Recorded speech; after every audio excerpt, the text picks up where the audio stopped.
We are at a moment when our economy is growing. Our businesses have created about 8.5 million new jobs in the past 4 years. Unemployment is at the lowest it's been in over 5 years.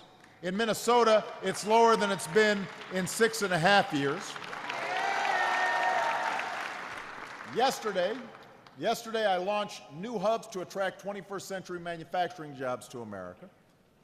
And today, I'm here to launch a new competition for 21st century infrastructure and the jobs that come with it.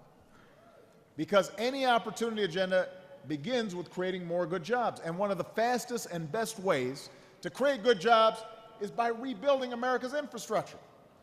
Our roads, our bridges, our rails, our ports, our airports, our schools, our power grids. We've got a lot of work to do out there, and we've got to put folks to work. We've got ports that aren't ready for the next generation of supertankers. We've got more than 100,000 bridges that are old enough to qualify for Medicare.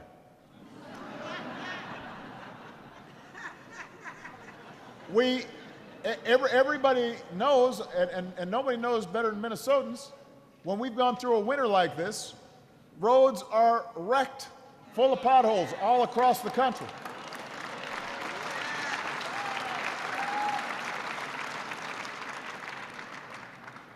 Now, other countries are not waiting to rebuild their infrastructure.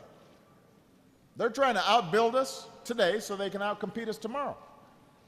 As a percentage of GDP, countries like China, Germany, they're spending about twice what we're spending in order to build infrastructure, because they know that if they have the fastest trains on the planet, or the highest rated airports, or the busiest, most efficient ports, that businesses will go there. But we don't want businesses to go there. We want them to come here to Minnesota. We want them to come here to the United States of America. And that means the best airports and the best roads and the best trains should be right here in America. So the bottom line is there's work to be done, workers ready to do it.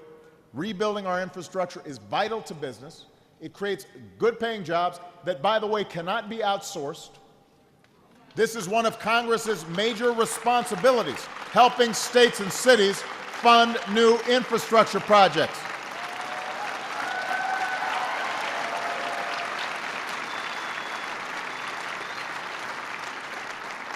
And part of the reason I'm focused on this is Congress has an important deadline coming up.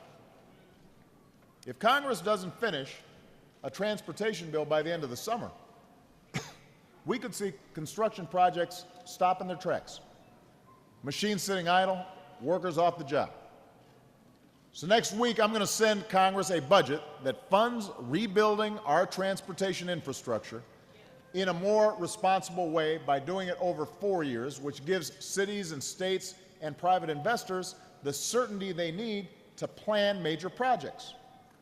So all told, my transportation budget will support millions of jobs nationwide. And we'll pay for these investments in part by simplifying the tax code. We're going to close wasteful tax loopholes, lower tax rates for businesses that create jobs here at home, stop rewarding companies for sending jobs to other countries, use the money we save in this transition to create good jobs with good wages, rebuilding America.